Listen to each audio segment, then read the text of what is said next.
Super TET की परीक्षा में भाषा से संबंधित कुल 40 प्रश्न पूछे जाते हैं, यानी 40 नंबर के प्रश्न पूछे जाते हैं, जिसमें से 20 नंबर के प्रश्न हिंदी से, 10 नंबर के प्रश्न संस्कृत से और 10 नंबर के प्रश्न अंग्रेजी से पूछे जाते हैं। सुपर टेट 2019 यानी उत्तर प्रदेश में जो 69,000 सहायक अध्यापकों की भर्ती के लिए लिखित परीक्षा का आयोजन किया गया था, उसमें संस्कृत पार्ट का आप कंप्लीट सोल्यूशन देखने जा रहे हैं। ये सेट सी के अनुसार पेपर है, जिसमें संस्कृत के प्रश्न संख्या 76 से शुरू किए गए थे।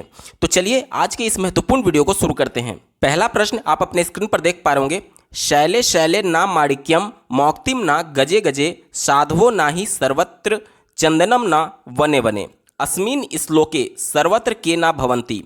यानी कि इस श्लोक को पढ़ करके आपको बताना है कि इस श्लोक के अनुसार सभी जगह कौन नहीं पाए जाते हैं, कौन नहीं होते हैं। तो चलिए सबसे पहले इसका अर्थ समझते हैं। दिया गया है, देखिए अगर आपको इस श्लोक का अर्थ भी नहीं पता है तो भी आप छोटे छोटे खंडों में बांट करके उसका अर्थ निकाल सकते हैं। जैसे कि देखिए शैले शैले आपने पढ़ा होगा, आग्नेय शैल, शैल मतलब क्या हो गया, चट्टान हो गया, पहाड़ हो गया, ठीक है। न मतलब कि नहीं होता है। माणिक्यम यानी कि मणि से संबंधित बात की गई है, ठीक है। तो इसका अर्थ क्या हो गया, इसका अर्थ हो गया कि शैले शैले यानी कि सभी पहाड़ों पर मणि नहीं पाई जाती है। आगे पढ़िए। मौक्तिकम ना गजे गजे आपने पढ़ा होगा, हाथी का पर्यायवाची गज होता है, यानी गज मीन्स क्या हो गया, हाथी। तो न मीन्स नहीं हो गया, तो यानी कि क्या हो गया, मौक्तिकम। मौक्तिकम का मतलब होता है मोती, यानी कि प्रत्येक हाथी में गजा मुक्ता नामक मोती नहीं पाई जाती है, ठीक है। तो पहली लाइन का पूरा अर्थ क्या हो जाएगा, शैले शैले नाम माणिक्यम, यानी कि प्रत्येक पर्वत सभी पहाड़ों पर मणि प्राप्त नहीं होती है। मौक्तिकम ना गजे गजे सभी हाथियों में गजा मुक्ता नामक मोती नहीं पाई जाती है। आगे पढ़िए। साधवो ना ही सर्वत्र, सर्वत्र मतलब कि सभी जगह, न मतलब कि नहीं, और साधुओं मीन्स साधु संत से बात की गई है, यानी कि जो साधु संत होते हैं वो सभी जगह नहीं पाए जाते हैं, यानी कि सज्जन जो होते हैं वो सभी जगह नहीं पाए जाते हैं। आगे पढ़िए। चंदनम ना वने वने, वन मीन्स क्या होता है, जंगल होता है, यानी कि सभी जंगल में चंदन वृक्ष नहीं पाए जाते हैं, ठीक है। तो नीचे वाली लाइन का अर्थ क्या हो जाएगा, साधवो ना ही सर्वत्र, यानी कि सज्जन पुरुष सभी जगह नहीं पाए जाते हैं। चंदनम ना वने वने, यानी सभी जंगल में, सभी वन में चंदन के वृक्ष नहीं पाए जाते हैं। अब पूरे श्लोक का अर्थ क्या हो जाएगा, ध्यान से समझिएगा। शैले शैले ना माणिक्यम मौक्तिकम ना गजे गजे साधवो ना ही सर्वत्र चंदनम ना वने वने, यानी कि सभी पहाड़ों पर मणि प्राप्त नहीं होती है, सभी हाथियों में गजा मुक्ता नामक मोती नहीं पाई जाती है, सज्जन लोग भी सभी जगह नहीं पाए जाते हैं, और चंदन का वृक्ष भी सभी वनों में नहीं पाया जाता है, ठीक है। यानी कि इसका अर्थ क्या हो गया कि मणि, मोती, साधु और चंदन का वृक्ष ये दुर्लभ होते हैं, ठीक है। तो अब इसी के आधार पर आपको प्रश्न पूछा गया था कि अस्मिन श्लोके सर्वत्र के ना भवंती, यानी कि इस श्लोक के अनुसार सभी जगह कौन नहीं होते हैं। तो यहाँ पर आपको इसका उत्तर दिख रहा होगा, साधवो ना ही सर्वत्र, यानी कि सभी जगह कौन नहीं होते हैं, साधव यानी कि सज्जन पुरुष। तो उत्तर क्या हो जाएगा, ऑप्शन नंबर 2 देखिए, साधवो, ऑप्शन नंबर 2 सही जवाब होगा। अगला प्रश्न पूछा गया है, सूर्योदय पद में प्रयुक्त समास है। तो सूर्योदय का जब समास विग्रह करेंगे तो क्या हो जाएगा, सूर्य का उदय, क्या हो जाएगा, सूर्य का उदय। तो यहाँ पर जो का है ये कारक चिन्ह है। जितने भी कारक चिन्ह होते हैं अगर समास विग्रह में वो बीच में आता है और समस्त पद में इसका लोप हो जाता है, देखिए इसका लोप हो गया, इसमें का कहाँ आ रहा है, यानी कि लोप हो गया, ये लुप्त हो गया है। यानी कि जब भी समास विग्रह में कोई भी कारक चिन्ह आए और समस्त पद में वो कारक चिन्ह लुप्त हो जाए तो वहाँ पर हमेशा तत्पुरुष समास होगा, यानी इसका उत्तर क्या हो जाएगा, तत्पुरुष समास। देखिए अन्य विकल्पों पर एक बार विचार कर लेते हैं। कर्मधारय समास पहला दिया गया है, यहाँ पर पहले तो मैं क्लियर कर दूं कि जो भी टिक लगाया गया है, जो भी उत्तर टिक लगाया गया उस पर आप ध्यान ना दीजिएगा, जो मैं बता रहा हूँ वहीं आपका सही उत्तर है, ठीक है। इस प्रश्न का उत्तर हो जाएगा तत्पुरुष समास।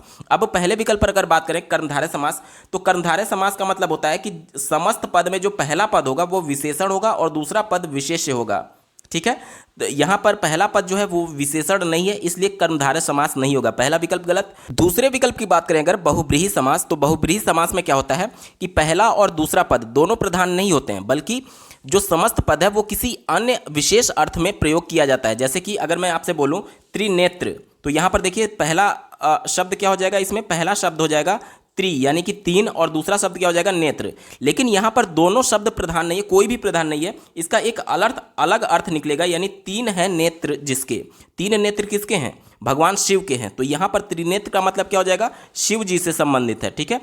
तो ये किसी विशेष तीसरे अर्थ की बात कर रहा है, ना तो पहले की बात कर रहा है और ना ही दूसरे की बात कर रहा है, यानी दोनों शब्द दोनों पद यहाँ पर प्रधान ना होकर के कोई तीसरा अर्थ निकलता है तो वहाँ पर बहुब्रीहि समास होता है। ठीक है, तो यहाँ पर ये उत्तर बहुब्रीहि भी नहीं होगा। आपको थोड़ा सा कन्फ्यूजन हो सकता है कि जब पहला पद कोई संख्यावाचक हो तो वहाँ पर द्विगु समास होता है, तो क्या यहाँ त्रिनेत्र में द्विगु समास भी हो सकता है? देखिए, अगर द्विगु समास और बहुब्रीहि समास दोनों अगर उस विकल्प में आ रहे हों तो प्रथम प्राथमिकता आपका बहुब्रीहि समास को ही दिया जाता है। ठीक है, तो यहाँ पर त्रिनेत्र में आपका बहुब्रीहि ही होगा, और अगर विकल्प में बहुब्रीहि ना दे करके द्विगु दिया रहे तब द्विगु आपका सही होगा, और अगर विकल्प में दोनों दिया रहे द्विगु और बहुब्रीहि तो आपका बहुब्रीहि के सही होने के चांसेस ज़्यादा रहते हैं। ठीक है, और अगर आप ऐसे, हालांकि ऐसे प्रश्न आयोग के द्वारा पूछे नहीं जाते हैं कि द्विगु और बहुब्रीहि दोनों जिसमें दिए गए हैं, अगर दोनों दिए गए हैं तो उस पर कॉमन अंक दे दिया जाता है, जनरली ऐसा देखा गया है। ठीक है, तो ये बहुब्रीहि समास होता है जिसमें किसी तीसरे अर्थ के सेंस में वहाँ पर मतलब निकल रहा होता है। बात करें ऑप्शन नंबर 4 की, अव्ययी भाव समास, तो अव्ययी भाव समास वो समास होता है जिसमें प्रथम पद जो होता है वो अव्यव होता है। सूर्योदय में प्रथम पद सूर्य है जो कि अव्यव नहीं है, इस वजह से ये भी हमारा उत्तर नहीं होगा। एक ही विकल्प बचा, ऑप्शन नंबर 3 देखिए, तत्पुरुष समास इसका बिल्कुल सही जवाब हो जाएगा, क्योंकि सूर्योदय का जब समास विग्रह करेंगे तो सूर्य का उदय होगा, का जो है वो कारक चिन्ह है और समस्त पद में का कारक चिन्ह का लोप हो गया है। ठीक है, तो इसे ही तत्पुरुष समास कहते हैं। ऑप्शन नंबर 3 सही जवाब है। अगला प्रश्न पूछा गया है, नीलोत्पलम में कौन सा समास होगा? तो जब इसका समास विग्रह करेंगे तो क्या आ जाएगा? इसका समास विग्रह आएगा, नीले हैं जो उत्पल। ठीक है, नीले हैं जो उत्पल, और उत्पल का मतलब होता है कमल। ठीक है, उत्पल का मतलब क्या हो जाएगा? कमल, यानी कि नीले हैं जो कमल। अब देखिए, जो पहला पद है नीला, ठीक है, पहला पद जो है नीला वो उत्पल, यानी दूसरे पद कमल की विशेषता बता रहा है कि कमल कैसा है? नीले रंग का है। तो पहला पद जब दूसरे यानी उत्तर पद, जब प्रथम पद उत्तर पद की विशेषता बताता है तो वहां पर कर्मधारय समास होता है। ठीक है, मैं एक बार फिर से स्पष्ट कर दे रहा हूं। देखिए, नीलोत्पलम का जब आप समास विग्रह करेंगे तो इसका समास विग्रह होगा, नीला है जो उत्पल। उत्पल का मतलब होता है कमल, यानी कि कमल जो है यहां पर विशेष्य है और उसकी विशेषता बता रहा है नीला, जो कि विशेषण है। ठीक है, तो जब भी प्रथम पद विशेषण हो और उत्तर पद विशेष्य हो तो वहां पर हमेशा कर्मधारय समास होता है। ऑप्शन नंबर 4 कर्मधारय समास इसका बिल्कुल सही जवाब हो जाएगा। एक बार अन्य विकल्पों पर विचार कर लेते हैं। पहला दिया गया है द्विगु समास। द्विगु समास तो होगा नहीं, क्यों? क्योंकि द्विगु समास में प्रथम पद संख्यावाचक शब्द होता है, तो नीला कोई संख्यावाचक शब्द नहीं है, इस वजह से ही हमारा उत्तर नहीं होगा। द्वंद्व समास भी नहीं होगा, क्यों? क्योंकि द्वंद्व समास में दोनों पद प्रधान होते हैं। द्वंद्व समास जैसे कि अगर मैं बोलूं रात दिन, तो यहां पर देखिए रात भी प्रधान है, दिन भी प्रधान है, और बीच में डैश यानी योजक चिन्ह लगा रहता है। इसी प्रकार से मैं बोलूं माता डैश पिता, तो यहां पर देखिए माता और पिता दोनों पद प्रधान है। ठीक है, और बीच में डैश योजक चिन्ह लगा रहता है। यानी इस जो द्वंद्व समास है इसका सबसे बड़ा पहचान यही है कि बीच में आपका योजक चिन्ह लगा रहेगा, और दोनों जो होते हैं एक दूसरे के एक तरीके से विलोम शब्द माने जाते हैं। जैसे कि देखिए, रात का विलोम दिन हो जाएगा, माता का विलोम पिता हो जाएगा, और दोनों पद प्रधान होते हैं। तो ये द्वंद्व समास भी नहीं है, क्योंकि इसमें डैश नहीं लगा है और दोनों पद भी एक तरीके से प्रधान नहीं है, तो ये भी आपका उत्तर नहीं होगा। बहुब्रीहि समास तो होगा नहीं, क्यों? क्योंकि बहुब्रीहि समास में किसी तीसरे सेंस में यानी प्रथम और उत्तर पद दोनों पद प्रधान नहीं होते और किसी अलग अर्थ में मतलब निकल रहा होता है, तो यहाँ पर अलग अर्थ नहीं निकल रहा है, इस वजह से बहुब्रीहि भी नहीं होगा। एक ही विकल्प आपका बचा, ऑप्शन नंबर 4 कर्मधारय इसका बिल्कुल सही जवाब हो जाएगा, क्योंकि प्रथम पद जो नीला है, नीला कलर, वो क्या है? वो विशेषण है, विशेषता बताता है किसकी? उत्पल। उत्पल मीन्स कमल, यानी कमल जो है वो नीले रंग का है। कमल क्या हो गया? विशेष्य हो गया, यानी कमल की विशेषता बता रहा है नीला रंग। प्रथम पद विशेषण है और उत्तर पद विशेष है, यही कर्मधारय समास की परिभाषा है। ऑप्शन नंबर 4 सही जवाब होगा। अगला प्रश्न है, दास्यति क्रियापद में कौन सा लकार है?